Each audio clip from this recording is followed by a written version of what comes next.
Here we go. Let's do this. We've got one life, one shot. Who do you want to be? What do you want to do?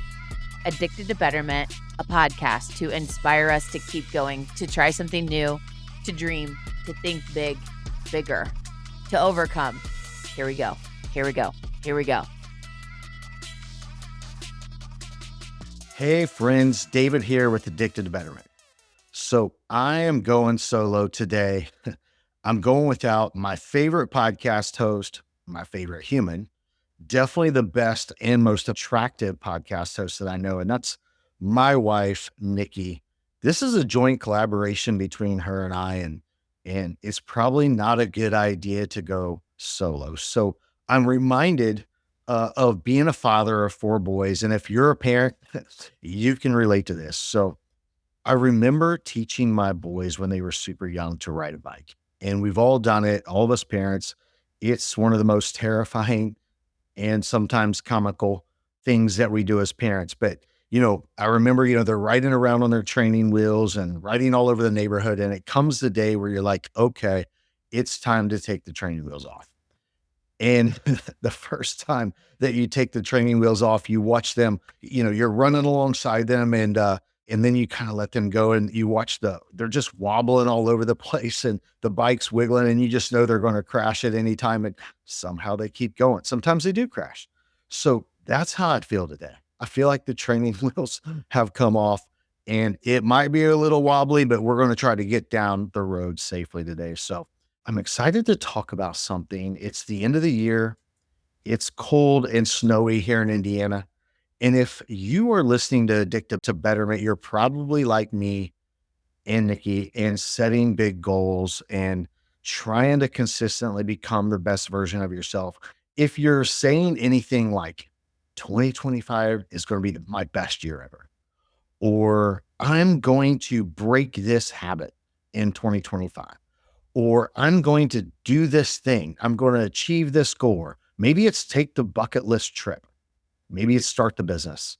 Maybe it's actually have a good relationship. Man, the list is endless. And every area of life has its own list, right? And so I was thinking, let's try to figure out what action steps we can take to actually do that.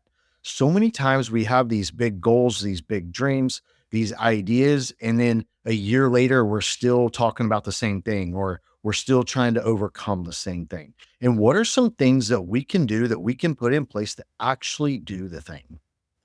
And the first thing, number one, that I want to share with you, and let's dive in together, is you have to get clear on what that is.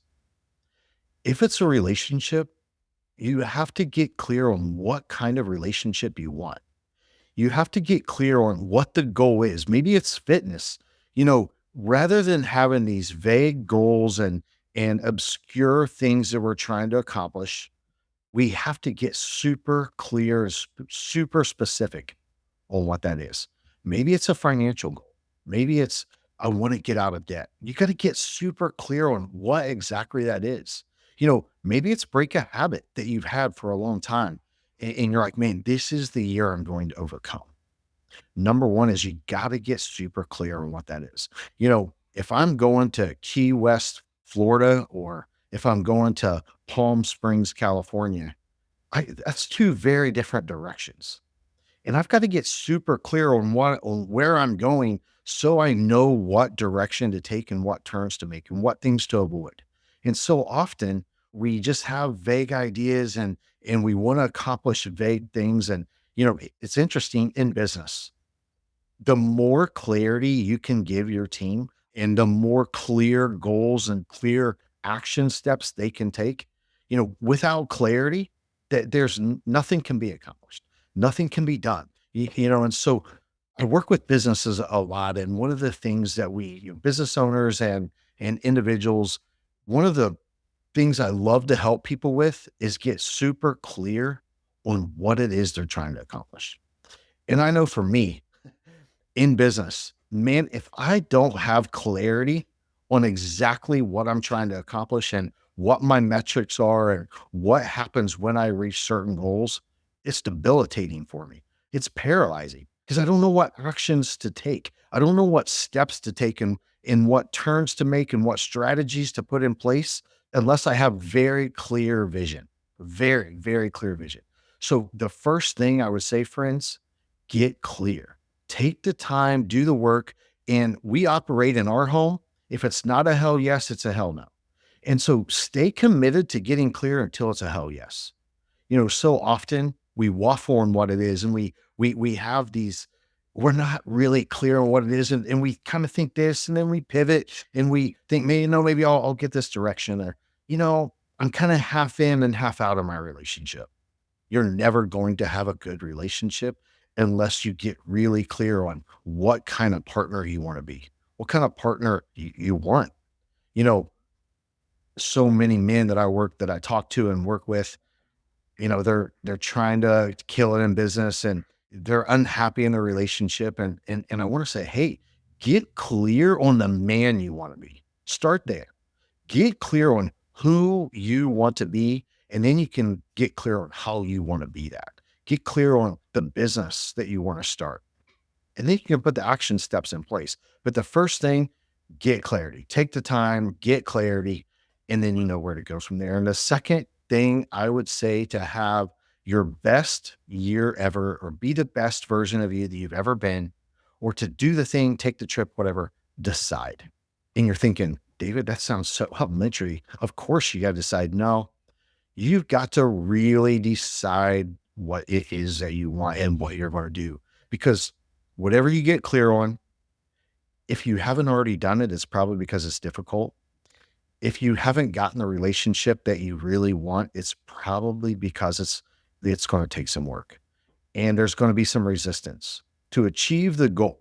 What's going to happen when you get clear and you say, this is what I want to achieve, and then you face big resistance and big obstacles? If you haven't already made a decision how you're going to overcome those obstacles and what you're going to do, you can't try to figure that out in the moment. If given the option, you're going to take the easier route. Here's an example. Let's say I'm like, man, I'm going to go 7 days without a cocktail. All right. And my wife and I are going to our favorite margarita place, our favorite Mexican place, and we're meeting some friends there. I have to have already decided that, guess what? Tonight, when everyone else orders a margarita, and dang, I love their margaritas because they're the best, I'm getting water. I'm not going to waffle on my way there and say, well, I know I said 7 days without cocktails, but I don't know. I have to have already thought about that. If it's your relationship and you're trying to overcome past hurt, past pain, or you're trying to have a difficult conversation, you have to have already decided how you're going to handle that conversation, how I'm going to handle if he or she doesn't act or say a certain thing. How am I going to handle that? How am I going to handle resistance when I'm trying to hit the goal? That things don't work out, that I get a no instead of a yes. What am I going to do? You have to have already decided what you are going to do and how you're going to handle objections, obstacles, negative situations. You have to have already decided before you get to that point.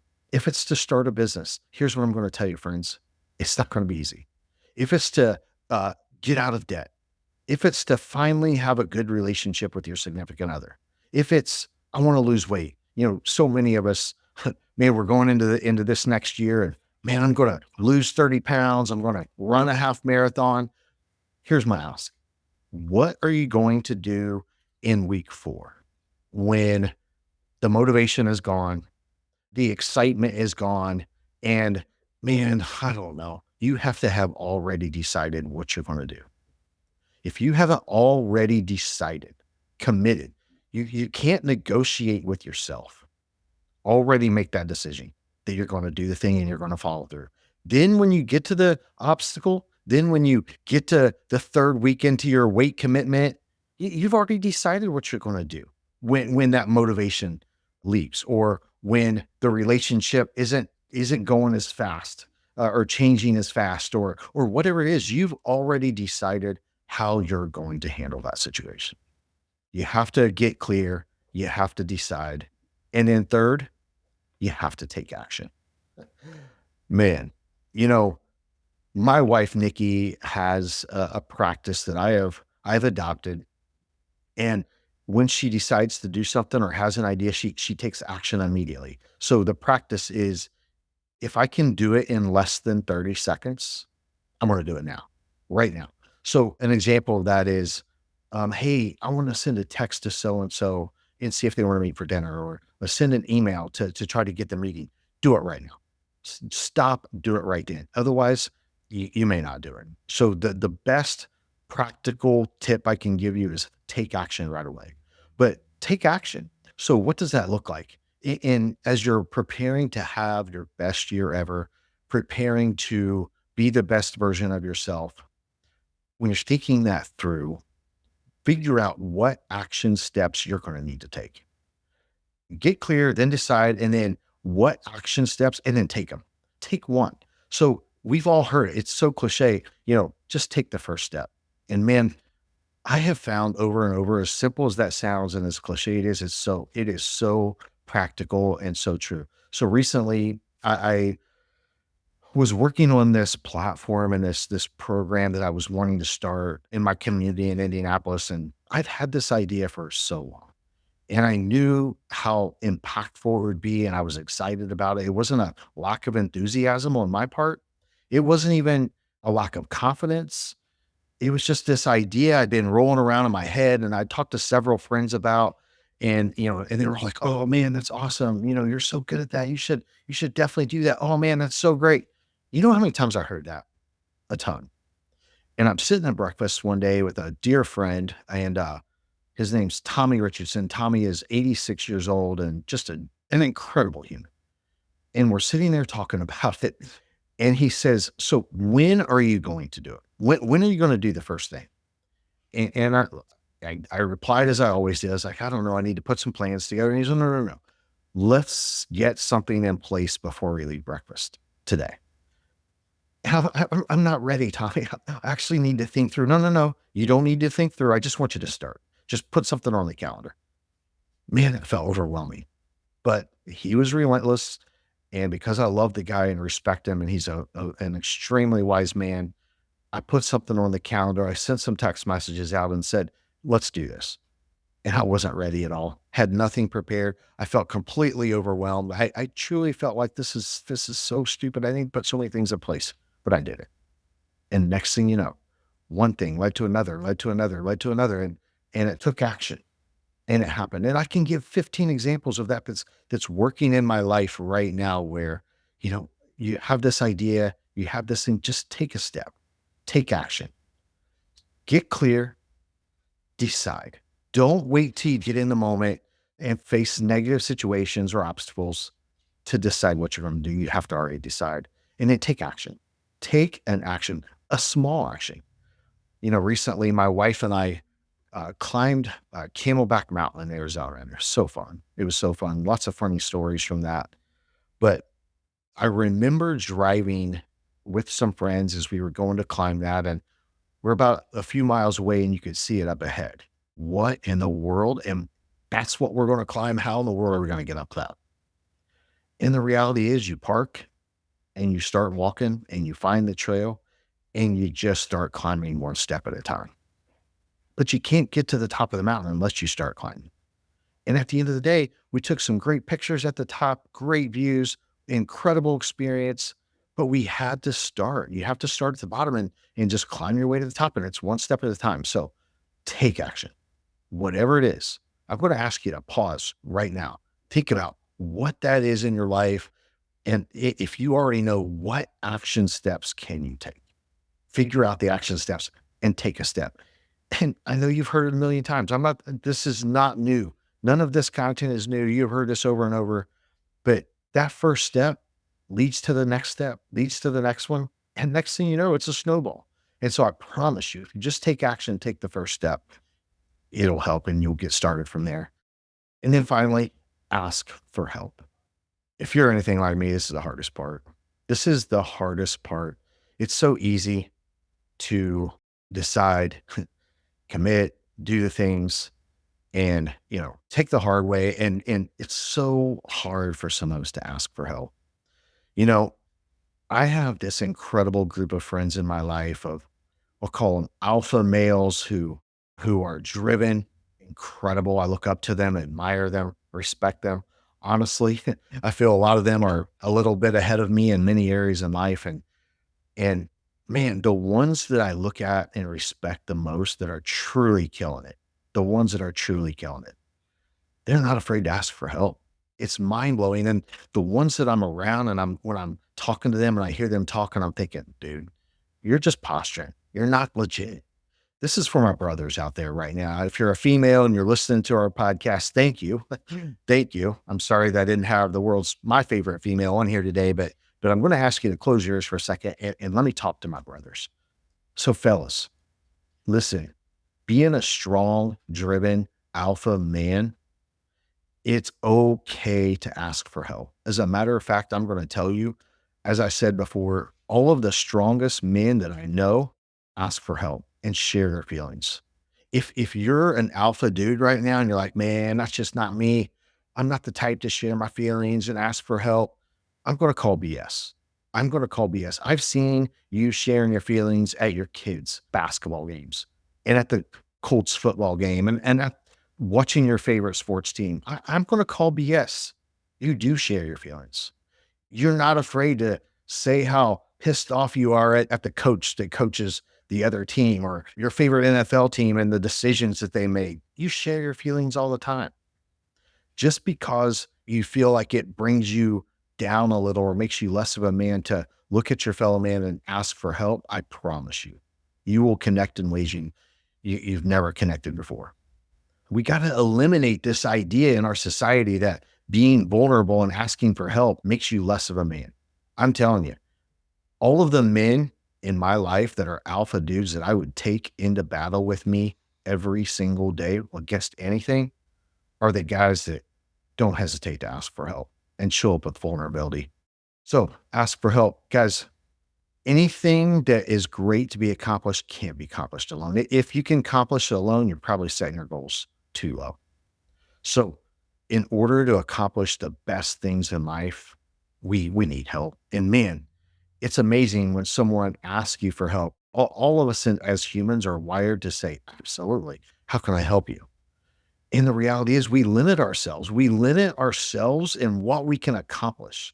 Because if I limit my goals to only what I know or what I can accomplish, man, I'm going to live a miserable life. But when I set my goals high enough and I'm thinking, man, I can't get that without the help of my friend here, or without this business guy that I know who is genius in this area or has these tools or these resources, and he is so great at this, and I need his help. I'm not afraid to say that. Hey, man, I'm great in this area, and you've killed this. I need your help. In the best teams I have been on, I mean, I'm talking some incredible teams, is when people show up recognizing that they need each other's help. When you're around that one person who they know it all, they've got it all figured out. No, you're not good enough. I don't need your help. Man, they never accomplish the biggest things. But the people that I know that are most successful, both in the sports world and the business world, they are not afraid to ask for help. And they know that I need my partner. I need my teammate. So friends, get clear, decide, take action, and please ask for help. Well, guys, we made it down the sidewalk without crashing too hard. So thank you for being with me on this journey today. And man, excited for 2025. We have great things coming in the Addicted to Betterment community. And we are so grateful to be on this journey with you. And cannot wait to have my podcast partner back with me. So have a great day, friends. Thank you for being Addicted to Betterment with us. So you just listened to this episode. Now, join us in being addicted to betterment. Please subscribe to the show, share with your friends, tag us, and please take a moment, leave a review. Yeah, we do want your stars, but we really want the feedback.